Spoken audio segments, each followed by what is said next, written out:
19h45 à la télévision Labari. Messieurs, dames, bonsoir et bienvenue à cette nouvelle session d'information du mardi 30 juin 2020. 19h45, nous débutons avec cette brève. Les acteurs de la société civile, à savoir Moukela Alidou du SINASEB, également secrétaire général adjoint de la CNT, Michael Zodi et Moudi Moussa du mouvement Tournons la page TLP Niger vont passer leur 105e nuit de détention dans les maisons d'arrêt de Daikena, Walam et Kolo. C'est dans la région de Tillabéri. Ils ont été tous arrêtés à la suite de la manifestation pacifique du 15 mars 2020 dernier contre le détournement de plusieurs milliards de francs CFA au ministère de la Défense nationale. Depuis leur arrestation, des voix s'élèvent au Niger comme à l'international pour exiger leur libération. Toujours par rapport à ces dossiers, après plusieurs rejets de demandes de mise en liberté provisoire pour ces trois acteurs de la société civile, leur conseil d'avocats a interjeté appel. Ce matin, le conseil d'avocats était à la cour d'appel pour le procès et le délibéré sera rendu le mardi prochain. Je vous donne lecture de ce communiqué de presse de 12 centrales syndicales du Niger réunies au siège de l'ISTN le jeudi 25 juin 2020 à l'effet d'examiner la situation créée par l'arrestation des acteurs de la société civile suite à la manifestation du 15 mars 2020. Les 12 centrales syndicales du Niger, à savoir l'ISTN, la CGSL Niger, l'ISPT, l'IGTN, l'IDTN, la CGT Niger, l'ISAN, la CSTN, l'ISLAN, l'ISLT, l'UTAN et l'IGCN font le communiqué dont la teneur suit. Considérant tous les défis auxquels reste confronté notre pays, considérant que la détention des acteurs de la société civile ne règle en rien les problèmes des Nigériens, considérant que les personnes ayant commis des fautes plus graves sont libres de tous les mouvements, considérant que le Niger amorce un processus électoral pour lequel la sérénité et la cohésion sociale de tous les fils du pays est plus que nécessaire. Les 12 centrales syndicales demandent au gouvernement de tout mettre en œuvre pour l'instauration d'un climat serein pour faire face à tous les défis afin d'aboutir à une alternance démocratique exemplaire. Exige du gouvernement la libération sans condition de tous les acteurs de la société civile qui croupissent encore dans les geôles du pouvoir. Fait à Niamey le 29 juin 2020, le coordinateur du groupe secrétaire général de l'ISTN, Zama Ali Mahaman. Poursuite des travaux en séance plénière de la première session ordinaire au titre de l'année 2020, dite session des lois de l'Assemblée nationale. Plusieurs points étaient inscrits à l'ordre du jour de la séance plénière de ce jour, à mardi 30 juin 2020. Détail dans ce reportage signé Asma Osedou et Boubacar Souley. 5 points étaient inscrits à l'ordre du jour de la présente séance plénière, à savoir le projet de loi modifiant et complétant la loi numéro 61-27 du 15 juillet 1961 portant institution du code pénal, le projet de loi modifiant et complétant la loi numéro 2018-37 du 1er juin 2018 fixant l'organisation et la compétence des juridictions en République du Niger, le projet de loi organique modifiant et complétant la loi organique numéro 2012-35 du 19 juin 2012 déterminant l'organisation, le fonctionnement de la Cour constitutionnelle et la procédure suivie devant elle. Ça nous permet de mieux lutter contre le blanchiment des capitaux, le financement du terrorisme et dans notre pays et dans un contexte que vous connaissez très bien. Donc nous sommes très satisfaits. Désormais le Niger est conforme aux recommandations du GAFI. Enfin, deuxièmement, nous avons modifié la loi sur l'organisation judiciaire pour permettre qu'un décret pris en Conseil des ministres puisse accorder des indemnités aux assesseurs coutumiers et aux assesseurs près les tribunaux du travail. Ceci est important parce que pour le moment, ces messieurs et ces dames travaillent dans un dénuement quasi absolu et or ils font partie intégrante de la formation juridictionnelle en matière coutumière et sociale et c'est désormais aussi chose faite. L'autre modification qui a simplement consisté à autoriser la Cour à envoyer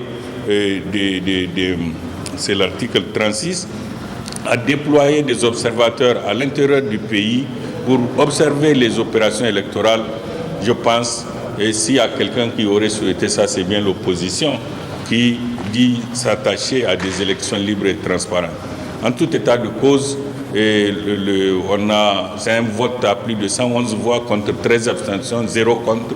Ce vote est tout à fait ce qu'il nous faut pour avancer et permettre donc au pays d'organiser sous l'autorité donc de cette Cour constitutionnelle des élections libres, transparentes. Quant au ministre de l'Habitat, M. Waziri Maman, il s'est apaisanti sur le projet de loi modifiant et complétant la loi numéro 2018-25 du 27 avril 2018 fixant les principes fondamentaux de la construction et de l'habitation. C'est vraiment pour encore améliorer le dispositif juridique qui permet d'avoir des constructions de qualité. Parce que nous avons pour devoir d'assurer la qualité des constructions, d'assurer la sécurité donc des personnes et des biens. Parce qu'un immeuble, il abrite des personnes ou bien il abrite des biens. Et nous devons veiller à la qualité de sa construction. Pour le ministre de l'Enseignement supérieur, le projet de loi modifiant et complétant la loi numéro 2012-28 du 18 mai 2012 portant statut autonome du personnel enseignant, chercheurs et chercheurs des universités publiques du Niger, adopté à l'Assemblée nationale, permettra de résoudre les problèmes des universités. C'est naturellement un sentiment de satisfaction. Vous avez suivi de près l'évolution de cette crise. Ça fait maintenant plus d'1 an que nous étions dans une période de trouble dans le secteur de l'enseignement supérieur.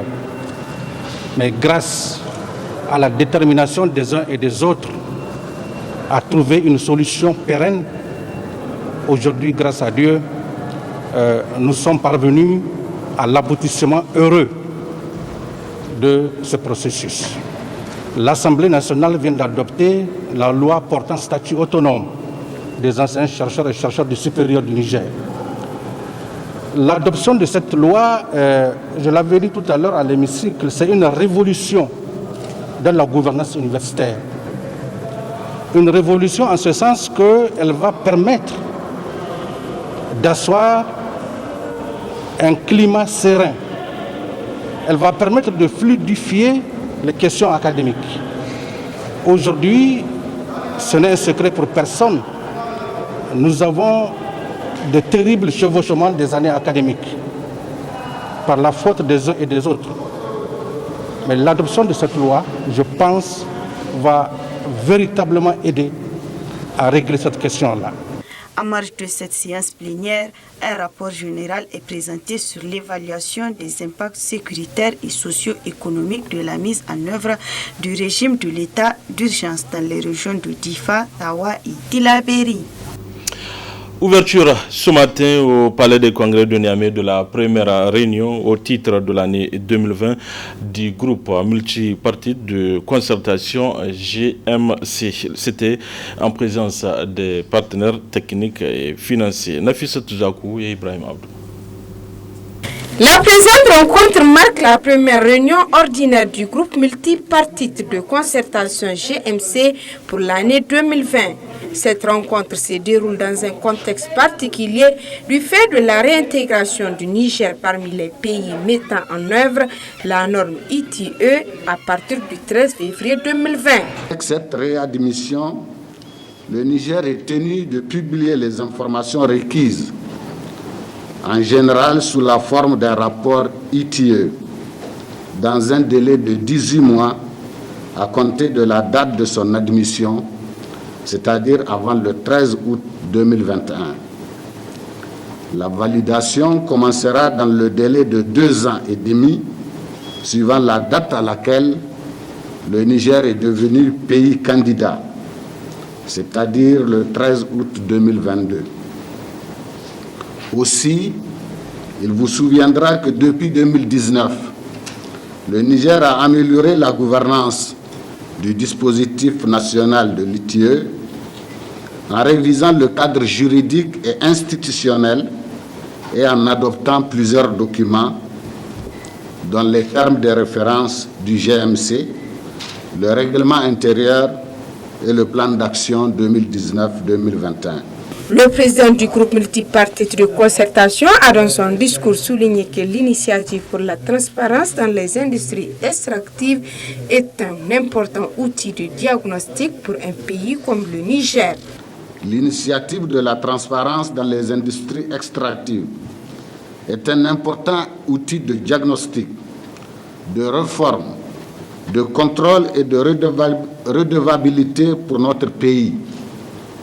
À cet égard, nous devons confirmer ce bel élan pris par notre pays en respectant toutes les exigences de la norme ITIE lors de la prochaine validation prévue en 2022. Et c'est sur ce point, je n'ai aucun doute, vu le degré de patriotisme et le dynamisme des membres du GMC, qu'ensemble, nous arriverons à relever les défis de la mise en œuvre de la norme ITIE au Niger. Mesdames et messieurs, les chantiers ouverts par la norme ITIE sont nombreux. Désormais, les rapports sont devenus des documents de référence en matière de recherche d'informations sur la gestion des licences, les données de production, les flux de paiement, le partage des revenus, l'impact au niveau des populations, etc.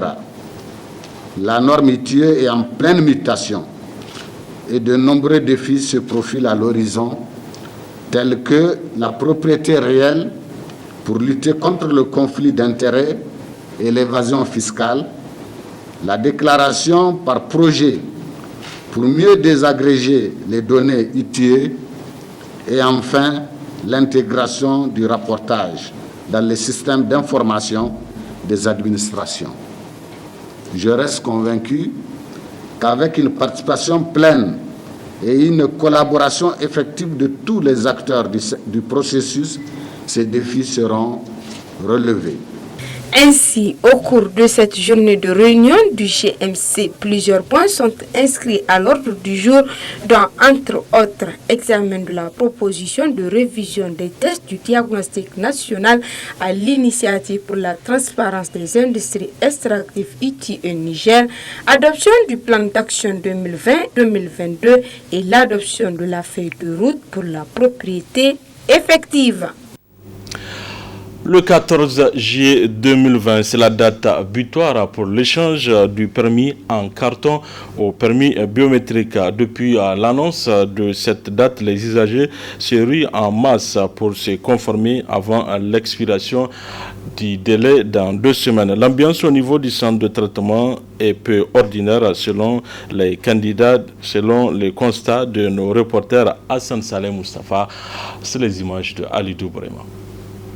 Les détenteurs de l'ancien permis de conduire ont jusqu'au 14 juillet prochain pour échanger leur permis de format papier-carton en permis biométrique, conformément à l'arrêt fixant les modalités de gestion du fichier administratif du permis de conduire. Depuis la publication du dernier communiqué du ministère des Transports rappelant aux usagers le délai, le Centre national de traitement et d'édition du permis biométrique est pris d'assaut. L'ambiance n'est pas comme celle des autres jours. Les usagers viennent en nombre pour l'échange. Je suis venu pour chercher la carte biométrique. Permis biométrique, oui. Depuis que je suis venu, j'ai trouvé une foule vraiment qui fait peur. Maintenant, je suis accédé à l'intérieur. Même à l'intérieur, ça prend beaucoup de temps. Ouais. C'est très difficile d'avoir ces derniers jours-là. Moi, je suggérerais qu'on doit multiplier les équipes techniques pour faire casser la foule. Au niveau du centre, les dispositions sont prises pour satisfaire les usagers. C'est pourquoi les responsables demandent l'indulgence de la population. Au Niger, là, on est habitué à être toujours, à venir toujours en dernière position pour faire les trucs. Donc, ça fait 1 an qu'on a commencé à faire ces permis-là. Il y a des moments où on vient, on n'a même pas 50 personnes par jour et brusquement, lorsque le ministère a fait un communiqué pour dire que la date limite c'est le 14 juillet, donc on a été envahi. Mais en conséquence, nous on s'est préparé, on a 14 postes de saisie. On peut prendre 14 personnes en main, mais seulement c'est la discipline qu'on demande. Les gens, il faut qu'ils soient disciplinés. On va prendre tout le monde, mais seulement il faut qu'ils soient disciplinés. À la porte, on va distribuer, dès que la personne va venir, on va donner des numéros. Mais le gars peut marquer même à d'autres préoccupations après. Comme il a son numéro, il peut venir, il n'y a pas de problème. On va faire des numéros en conséquence et on va distribuer. Il faut être discipliné. On va prendre, c'est sûr, dans le temps, on va prendre le maximum de personnes possible. Vous savez comment ça fonctionne, c'est un permis biométrique. Vous savez l'Internet, comment ça fonctionne dans ce pays, non? On peut placer, mais vous voyez, au besoin, on fait même des missions, mais tout le problème pour avoir la connexion. Parce que tout est relié ici au centre. Donc, et c'est pas en Niamey seulement, c'est dans les 8 régions. Partout on fait le permis. Dans les 8 régions, partout on fait le permis. Il y a des gros centres aussi, comme Madawa, comme Arlit, il y a des gros centres où il y a des kits mobiles qui sont directement connectés avec les puces de téléphonie cellulaire et les traitent. La procédure, c'est pour ceux qui ont les détenteurs du permis rouge, c'est le permis et l'argent. Ils viennent, juste ils rentrent, on contrôle la conformité du permis, ils payent au guichet de la banque et ils rentrent pour l'enrôlement. C'est ça la procédure. Pour les détenteurs de l'attestation, c'est comme ça, un permis, c'est la même chose. L'attestation provisoire et l'argent. C'est ça que les gens doivent admettre. Mais par contre, ceux qui ont les catégories D périmées, ils doivent renouveler leur permis au niveau de la direction régionale avant de venir. Voilà, les catégories D, j'ai dit, périmées. Parce que c'est temporaire. Ceux qui conduisent les bus là, donc en fonction de l'âge, on ne peut pas te donner 80 personnes, à chaque fois il faut qu'on vérifie les yeux, là, le truc c'est si tu es bien portant, on va te mettre 80 personnes dans le bus pour que tu puisses conduire. Depuis le lancement des activités du Centre national de traitement et d'édition du permis biométrique il y a un peu plus d'1 an, ce centre n'a jamais connu une telle affluence des usagers. Le nombre de permis produits par jour a connu aussi une croissance exponentielle. Par exemple, la seule journée du lundi 29 juin 2020, plus de 2000 permis ont été produits selon un responsable. Voilà, messieurs et dames, c'est tout pour ce 19h45 de la télévision Labari. Merci à vous de l'avoir suivi. Au revoir.